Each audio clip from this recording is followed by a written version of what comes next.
जय हिंद। देखिए, कोरोना दिन पर दिन अपना एकदम भयानक रूप लेते जा रहा है और ये जो सेकेंड वेव आया है कोरोना का, ये बहुत ज्यादा खतरनाक है। इसके बारे में समझते हैं कि इसका पीक कब आएगा और ये वाला जो ग्राफ है ये कब नीचे जाएगा। देखिए, बीमारियों को कई स्टेज में बांटा जाता है। एक तो नॉर्मल बीमारी हो जाती है, एक होता है इंडेमिक। इंडेमिक वैसे बीमारियों को कहते हैं जो हर लगभग लगभग हर देश में पाए जाते हैं और ये अचानक आते हैं, लेकिन ये बहुत ज्यादा लोगों की जान नहीं लेते हैं और फैलते बहुत तेजी से ही हैं। जैसे हम लोग के यहाँ मलेरिया मच्छर से बहुत तेजी से फैलता है, चेचक बहुत तेजी से फैलता है, लेकिन बहुत लोगों का ये जान नहीं लेता है, कुछ लोग का ही ले लेता है जान। तो ये इंडेमिक में आता है। इसके बाद खतरनाक रूप लेता है आपका इपीडेमिक। इपीडेमिक एक बहुत तेजी से फैलने वाली बीमारियों को कहते हैं, लेकिन ये कुछ खास एरिया में ही फैलते हैं। एक ही देश तक रह जाएंगे या एक से दो देश में, पूरी दुनिया में ये प्रभाव नहीं डालेंगे। जैसे स्पेन में आज से 100 साल पहले फैला था, स्पेनिश फ्लू फैला था। आप अगर छोटे पैमाने पे देखेंगे तो बिहार में एक चमकी बुखार आता है, मुजफ्फरपुर तक के एरिया वाले में। तो ये एक छोटे रूप में होता है, लेकिन वो चमकी बुखार को आप इपीडेमिक में नहीं डालेंगे क्योंकि वो बहुत ज्यादा एरिया को डिस्टर्ब नहीं करता है। लेकिन जैसे स्पेनिश फ्लू आ जाएगा इपीडेमिक में, और अगर कोई बीमारी पूरी दुनिया को अपने चपेट में ले ली है तो उसे कहते हैं पेंडेमिक। तो अभी कोरोना जो है वो पूरी तरह से पेंडेमिक रूप लिया है, पूरी तरह से पूरी दुनिया को अपने चपेट में ले रखा है। आज से 100 साल पहले जो स्पेनिश फ्लू आया था, हम लोगों ने उससे कुछ भी नहीं सीख लिया है। इतिहास से हमने यही सीखा है कि इतिहास से कोई कुछ भी नहीं सीखता है। स्पेनिश फ्लू के भी 3 फेजेस थे। स्टेज 1, स्टेज मतलब जो उसका फेज, एक वेव 1 आया था, सेकेंड वेव, थर्ड वेव। तो हम लोग भी कोरोना को ये सीखना चाहिए था कि स्पेनिश फ्लू का जो सेकेंड वेव था वही सबसे ज्यादा खतरनाक था, और फिर 100 साल बाद यही हुआ। जो आज के वक्त में कोरोना है, इसका फर्स्ट वेव उतना खतरनाक नहीं था जितना कि सेकेंड वेव खतरनाक है। और अगर आप स्पेनिश फ्लू को देखेंगे तो उसका थर्ड वेव सबसे कमजोर था। तो कोरोना का भी जो थर्ड वेव आएगा वो शायद सबसे कमजोर रहे। आप अगर आंकड़ों पे ध्यान देंगे, डाटा पे, तो जो फर्स्ट वेव था कोरोना का, इसमें जो पीक आया था ये सितंबर महीने में आया था। सबसे ज्यादा मरीज जो रिकॉर्ड किए गए थे वो 16 सितंबर को रिकॉर्ड किए थे। ये 97,859, यानी लगभग 98,000 मरीज थे। उसके बाद से ये पीक डाउन हो गया और फरवरी का महीना जो था यहाँ पर ये पीक डाउन हो गया। उसके बाद मार्च से ये फिर पीक पकड़ने लगा, और जो सेकेंड वेव आया अप्रैल महीने में, ये सबसे भयावह स्थिति हो गया। देखिए, ये सितंबर महीने का ग्राफ है, फिर डाउन हुआ है और फिर ये अप्रैल में उठने लगा। और 16 अप्रैल का जो डाटा है, 2,34,943 केस, यानी लगभग 2,34,000 केस यहाँ पे आए हैं सब। तो इतना ज्यादा का चेंजिंग देखा गया है। अमेरिका ही है जो हम लोग से इतने तेजी से स्प्रेड के मामले में आगे है, वहां पे लगभग 3 लाख केसेज आए थे। विशेषज्ञों का माने तो जिस तरह से कोरोना की रफ्तार बढ़ रही है, ये मई के महीने में इसका पीक आएगा, और जब तक पीक आएगा पर डे हमारे यहाँ लगभग 3.5 लाख लोग मिलने लगेंगे। और ये जो मरीज मिलेंगे, ये ज्यादातर अब जो मरीज मिलेगा उसमें बच्चा और बूढ़े नहीं रहेंगे। मेन जो वर्किंग कैपेसिटी है, हमारे वर्किंग पीपल है, युवाओं में ये मिलेगा, क्योंकि बच्चों की इम्यूनिटी मजबूत है और जो बूढ़े हो गए हैं 40-45 से ऊपर हैं, उनका वैक्सीनेशन का काम हो गया, उनके बचने की संभावना बहुत ज्यादा है। तो अभी तो पीक नहीं आया, हम लोग पूरे दुनिया में टॉप करेंगे कोरोना में, इतनी तेजी से फैलने के लिए यहाँ पर। और इस बार का जो कोरोना है ये बहुत ज्यादा लीथल यानी खतरनाक है। आप देखेंगे इतने ज्यादा भीड़ होने की वजह से हॉस्पिटल में बेड नहीं है। और रही बात गवर्नमेंट या प्रशासन की और पब्लिक की, तो ये लोग अभी उतने तैयार नहीं और बहुत हल्के में ले रहे हैं। पहले जब कोरोना आया था तो ट्रेन की बोगियों को काटकर कोरोना वार्ड बनाया जा रहा था। दिल्ली में डीआरडीओ ने अपना हॉस्पिटल बना दिया, राधा स्वामी सत्संग को बड़े हॉस्पिटल में कन्वर्ट किया गया था, हजारों करोड़ रुपए आए थे, जबकि उस समय 98,000 केस ही सबसे ज्यादा रिकॉर्ड किया गया था, और यहाँ पर डे 2 लाख से ज्यादा मिल रहा है, फिर भी इतना एग्रेसिव रोल में कोई नहीं है। हॉस्पिटल में बेड्स कम है, बेड को तो गोली मारी है भाई। शमशान घाट में लाइन लगा के वहां लाशें जलाई जा रही हैं, वहां पर लाशों को रिकॉर्ड ना करे वहां पर बाउंड्री चलाई जा रही है। हालांकि प्रशासन कह रहा है कि इसका मतलब इसका जो असर है या फिर इससे जो इन्फेक्शन है बाहर तक ना आए, इसलिए इसको किया जा रहा है। कब्रिस्तान का भी वही हाल है। इस बार जो मौतें हो रही हैं उसके पीछे सबसे बड़ा रीजन क्या है कि इस बार सांस की समस्या वाला प्रॉब्लम बहुत ज्यादा आ रहा है, और ऑक्सीजन कहीं है ही नहीं है। वेंटिलेटर पे जितने मरीज पड़े हैं उनके लिए ऑक्सीजन मिलना बहुत ज्यादा दुर्लभ हो गया। आपको जानकर ताजुब होगा कि जितना ऑक्सीजन है हॉस्पिटल्स में, उसका 7 गुना ज्यादा डिमांड है। अब आप बताइए किसी चीज का 7 गुना डिमांड, यानी एक आदमी के लिए ऑक्सीजन है जबकि मरीज हैं 7, इसलिए वो ज्यादा मर रहे हैं। इस वजह से जो ऑक्सीजन का काला बाजारी है, जो उसका प्राइस है वो बहुत बढ़ गया है, 9 गुना प्राइस बढ़ गया है। ब्लैक में ऑक्सीजन को बेचा जा रहा है। ये ऑक्सीजन सिलेंडर जो इतना इसेंशियल था, हॉस्पिटल देखिए भारत में जितना ऑक्सीजन प्रोड्यूस होता है उसका 15% ही हॉस्पिटल को दिया जाता है, उसका 15% ही जरूरत हॉस्पिटल को पड़ता था, जो एनफ था। हॉस्पिटल में ऑक्सीजन की बहुत कम ही कमी देखी गई थी, ये लिक्विड फॉर्म में रहता है। लेकिन 85% जो ऑक्सीजन होता है, यानी ऑक्सीजन की ज्यादातर खपत इंडस्ट्रीज में की जाती है जो गैसियस फॉर्म में रहता है। तो ज्यादातर ऑक्सीजन तो ये इंडस्ट्री वाले लेके चले जा रहे हैं। तो गवर्नमेंट को क्या करना चाहिए भाई, देखिए अभी ऑक्सीजन की जो खपत है उसको बाकी जगहों से रोककर हॉस्पिटल को सप्लाई दिया जाए। जैसे वेल्डिंग में देखेंगे तो ऑक्सीजन का यूज ज्यादा हो जाता है वेल्डिंग को जोड़ने वगैरह के लिए। आपसे एग्जाम में क्वेश्चन भी पूछता है कि जो एसिटिलीन वेल्डिंग किया जाता है तो उसमें जो ऑक्सीजन का सिलेंडर होता है वो किस कलर का रहता है, ब्लैक कलर का रहता है। रेलवे ग्रुप डी वाले लोग ये सब साइंस में क्वेश्चन पूछेगा। तो यहाँ पर जो जितना वेल्डिंग वर्क हो रहा है इंडिया में, एसिटिलीन वगैरह की वेल्डिंग, वहाँ ऑक्सीजन की खपत ज्यादा है। तो फिलहाल उनको 10-15 दिन के लिए उस चीज को थोड़ा धीमा करना चाहिए ताकि वहां से ऑक्सीजन को इस एरिया में लाया जा सके। जो माइनिंग होती है, सुरंगें खोदी जाती हैं, खास करके कोयला की सुरंग बहुत गहरी होती है। अब उस गहराई में ऑक्सीजन नहीं होता है तो बड़े बड़े ऑक्सीजन के पाइप्स वगैरह भेजे जाते हैं ताकि अंदर जो माइनिंग हो रही है उसमें मजदूरों को ऑक्सीजन मिल सके। तो जब तक कोरोना हाई पीक पर है, इन मजदूरों को भी भैया हटाइए, कम से कम वहां ऑक्सीजन दीजिए ना। 10 दिन कोयला लेट से भी निकलेगा तो कोई दिक्कत नहीं है। बाहर जितना कोयला है वो इंडस्ट्रीज को चला लेंगे, क्योंकि इस महामारी में हर चीज को स्लो डाउन हुआ है तो ऑक्सीजन पे ही ज्यादा तो यूटिलाइज नहीं कर पा रहे हैं हम लोग अपना ऑक्सीजन। 85% ऑक्सीजन ही कोयला खदान इत्यादि में भेजे हैं, वहां मरीज मर रहा है ऑक्सीजन की कमी से। सबसे ज्यादा ऑक्सीजन को कंज्यूम करता है तो स्टील उद्योग। स्टील के कारखाने में बड़े बड़े भट्टियां होती हैं जिन्हें हम लोग फर्नेस कहते हैं। इन फर्नेस को चलाने के लिए इतना आग लगता है, सोचिए इतना भयानक आग होता है कि लोहा पिघला देता है। लोहा, स्टील, एल्युमिनियम पूरा पिघल जाते हैं, तब ना उनसे जो जो चीज चलाना है। अब आपको पता है कि आग लगाने के लिए ऑक्सीजन की जरूरत है, बिना ऑक्सीजन के आग नहीं लग सकता है। तो इनमें ऑक्सीजन की इतनी खपत होती है कि इन स्टील उद्योग से ऑक्सीजन को ट्रांसपोर्ट करना चाहिए। ऑटोमोबाइल उद्योग है जो इसमें कटिंग वेल्डिंग के लिए होता है, वहां ऑक्सीजन की बहुत ज्यादा जरूरत है। हालांकि पिछले बार में स्टील कंपनियों ने, जिसमें रतन टाटा की टाटा स्टील, जिंदल स्टील ने बहुत ज्यादा ऑक्सीजन का सप्लाई दिया था।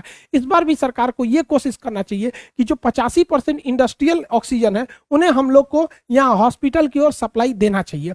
साथ ही साथ गवर्नमेंट को इस्मा एक्ट को तुरंत लागू करना चाहिए। देखिए इस्मा एक कानून है, 1968 में इसे लाया गया था। इसका पूरा नाम होता है एसेंशियल सर्विस मेंटेनेंस एक्ट।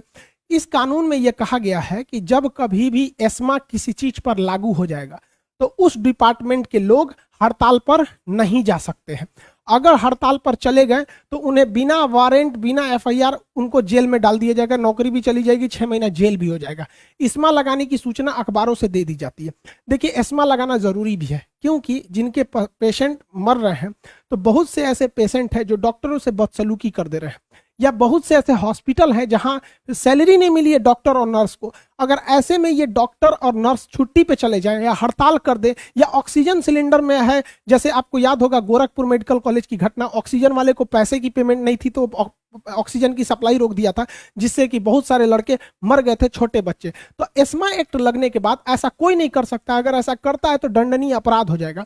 तो गवर्नमेंट को भी अब जहां जहां खतरनाक एरिया है वहां एस्मा एक्ट को लगाना चाहिए ताकि ऐसी कोई घटना ना हो, कोई भी वहां छुट्टी पे ना जा सके। क्योंकि अभी के वक्त में डॉक्टर, ऑक्सीजन की सप्लाई वाले हैं, इन लोग की बहुत ज्यादा जरूरत है। अब गवर्नमेंट को कौन सलाह दे, हम जाके बोलेंगे? इनको कहा जाने कौन सलाह दे दिया मोदी जी को कि रेडियो पे आके बोल रहे हैं कि लड़का लोग एग्जाम में सबसे पहले जो खतरनाक क्वेश्चन होता है, टफ क्वेश्चन, उसको सॉल्व करो।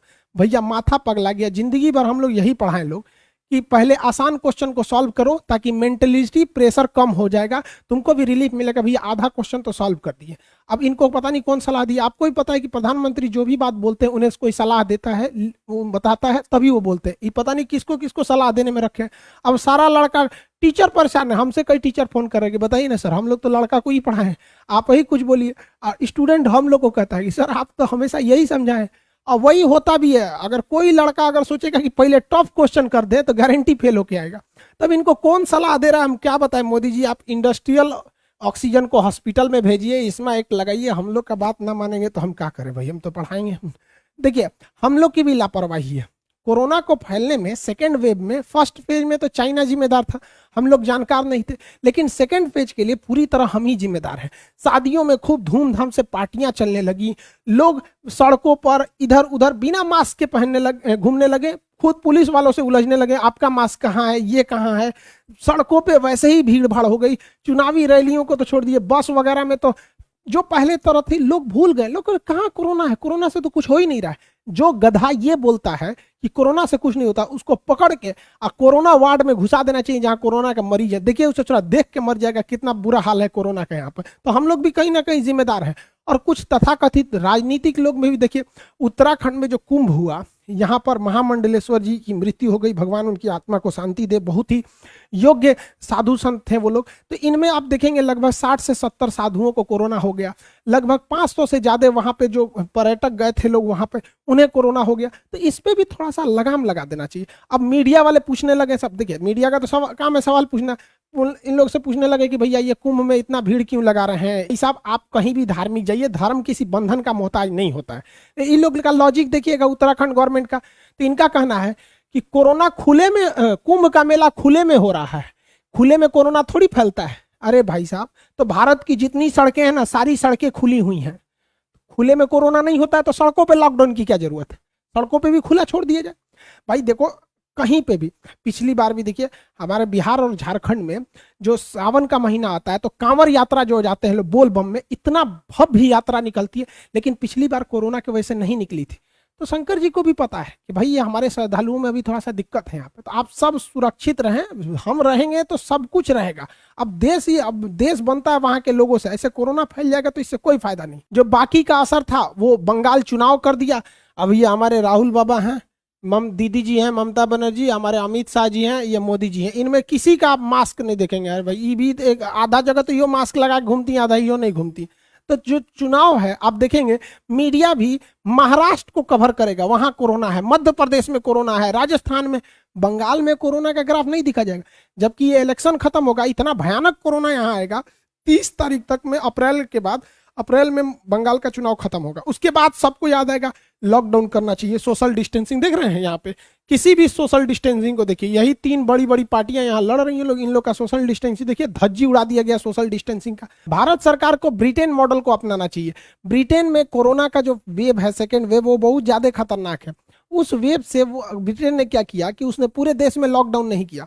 उसने देखा कि जिस एरिया में कोरोना के ज्यादा मरीज मिल रहे हैं उस मोहल्ले को 100% लॉकडाउन कर दिया, कोई नहीं निकल सकता है, पूरी तरह से कंटोनमेंट जोन बनाया 100%। वहां पुलिस उतार दिया चारों ओर से, इधर के लोग आ जा नहीं सकते, वहीं खाना वाना पहुंचा दिया। तो जगह जगह जगह जगह ऐसे करके कंटोनमेंट जोन बना दिया। इससे क्या है कि जिसका रोजगार चल रहा है वो भी ठीक है, और जो कंटोनमेंट जोन है वहां पे जब तक कंटोनमेंट से खत्म नहीं होता है तब तक ठीक नहीं, उस एरिया को नहीं छोड़ा जाता है। तो भारत सरकार को भी यही नियम अपनाने चाहिए। दूसरा, ब्रिटेन ने वैक्सीनेशन को बहुत तेज किया और हमारे यहाँ वैक्सीनेशन बहुत ही धीमा चल रहा है। उल्टे से वैक्सीनेशन हमारे यहाँ धीमा चल रहा है, जनसंख्या इतनी ज्यादा है, उस पर से वैक्सीन को बाहर निर्यात किया जा रहा है। भाई इतना वैक्सीन अभी भारत में नहीं है कि निर्यात किया जाए, खुद के हाथ जला के दूसरे का कोई मदद नहीं करता है यहाँ पर वैक्सीनेशन। और रही बात भारत में, तो आधा लोग तो वैक्सीन लगवाने से डर रहे हैं, लोग कुछ कर अरे भाई एक से एक आदमी को देखे, एक मेरी मम्मी को आके कह रहा था कि आप वैक्सीन लगा दिए तो किडनी खराब हो जाएगा। अरे भाई साहब, ये वैक्सीन फेफड़ा को बचाने के लिए, कोरोना फेफड़ा को अटैक करता है, किडनी से इसको क्या मतलब है वहां पे। तो ऐसी भ्रांतियां भी फैली हैं। तो वैक्सीन को ज्यादा से ज्यादा लगाना चाहिए। हम गवर्नमेंट को भी कहते हैं कि वैक्सीन प्राइवेट को भी उपलब्ध कराइए, ऐसे सेंटर्स बनाइए जहां पे वो लोग भी आगे बढ़े ताकि वैक्सीनेशन तेजी से हो सके। आप गवर्नमेंट को भी कहते हैं हाथ जोड़ के कि कुछ ऐसे वैक्सीन कर दीजिए हम लोग से कि भैया आप एक काम कीजिए, जैसे जो सक्षम है, जैसे हमको गवर्नमेंट कह देगी कि खान सर आप हमको इतने पैसे दे दीजिए, हमसे वैक्सीन ले लीजिए, तो हम उनको जितना पैसे दे के वैक्सीन ले लेंगे। और हमारे जो स्टूडेंट है कम से कम हम उनको तो लगा सकते हैं, कुछ जिम्मेदारी दूसरे को दिया जा सकता है, ताकि एक सेंटर बना जाकर तेजी से हो। हर चीज अगर केवल गवर्नमेंट करने लगेगी तो बहुत ज्यादा टाइम लग जाएगा। हालांकि गवर्नमेंट कहीं कसर नहीं छोड़ी है वैक्सीनेशन में, वैक्सीनेशन में तो गवर्नमेंट बहुत तेजी से कर रही है, नो डाउट। अब कुछ लोग को ऐसा लग रहा है कि जवान लोगों को अलग वैक्सीन लगेगा, बूढ़े लोग को अलग लगेगा। अरे भैया वैक्सीन में एक के है, कैटेगरी इसलिए कर रहा है कि एक साथ भीड़ मत लग जाए, सारे लोग मत चला लो। एक ये भी गड़बड़ है हमारे यहाँ। कोरोना का हमारे अर्थव्यवस्था पे भी बहुत बुरा असर पड़ेगा। इस कोरोना ने जो अमीर थे उनको एकदम अमीर बना दिया, जो गरीब थे उनको एकदम दरिद्र बना दिया। इस कोरोना में सबसे ज्यादा अगर कोई पिसा है तो बेचारा मिडिल क्लास का आदमी पिसा है।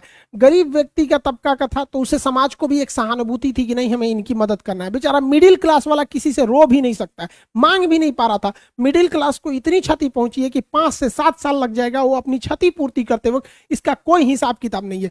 ब्यूटी पार्लर, जिम हो गया, सिनेमा घर हो गया, कोचिंग हो गए, ट्यूशन हो गए, स्कूल हो गए, ये सारे चीज जो है इतनी बुरी तरह प्रभावित हो गए। कई होटल वाले लोग को तो देखते बेचारा उस सबको रेंट तक नहीं आ रहा। क्या कीजिएगा, यहाँ बहुत ज्यादा इफेक्ट पड़ा है। यहाँ पर स्टूडेंट्स लोग का पढ़ाई वगैरह भी बहुत ज्यादा इफेक्टेड हुआ है वहां पर। अब पढ़ाई का मान के चलिए ऑनलाइन वो लोग कर सकते हैं, लेकिन बहुत सा पिछली बार लॉकडाउन में कई स्टूडेंट मेरे पास आया था कि सर लॉकडाउन में थे, मकान मालिक पैसा मांग रहा था, हम लोग कहाँ से देते, तो हम लोग का सामान फेंक दिया, उसी में हम लोग का ओरिजिनल मार्कशीट, सर्टिफिकेट ये सब था। तो भाई साहब इस बार जितने स्टूडेंट हैं अपना जरूरी चीज अपने लॉज में मत रखिएगा, वरना पता नहीं किसका दिमाग कैसा घूमेगा, कोई नहीं जानता है। क्योंकि आज का जो समाज है, आजकल कोई आपके व्यवहार को नहीं देखता है, इंसानियत कोई नहीं देख रहे हैं। आज के वक्त में लोग होंठ की नहीं नोट की भाषा सुनते हैं। इसलिए स्टूडेंट्स को भी कहते हैं कि अपने लॉज वगैरह में बहुत कीमती चीज मत रखिएगा यहाँ पे, क्योंकि लॉकडाउन कब कितना लगेगा, ये सेकंड फेज फर्स्ट फेज से ज्यादा खतरनाक है। आप जहां रहिएगा वहां सुरक्षित रहिए, सोशल डिस्टेंसिंग का फॉलो कीजिए। हम अगर सुधार करेंगे, खुद का बचाव करेंगे तो ज्यादा बेटर है। कोरोना बहुत ही खतरनाक है जो सेकेंड फेज का है। और रही बात की कौन सी वैक्सीन अच्छी है, फाइजर, मोडर्ना, कोविडशील्ड, कोवैक्सीन, ये क्या है, सीटी वैल्यू क्या है, इसको नेक्स्ट वीडियो में बताएंगे कि किस तरह से वैक्सीन काम करता है और हमें कौन सी वैक्सीन लगानी चाहिए। और क्या होगा कि अगर हम एक फर्स्ट डोज हम कोविडशील्ड की लगा दें और सेकेंड डोज कोवैक्सीन की लगा दें तो कौन सा ज़्यादा अच्छा रहेगा। इस सब की चर्चा नेक्स्ट वीडियो में करेंगे। तब तक के लिए जय हिंद।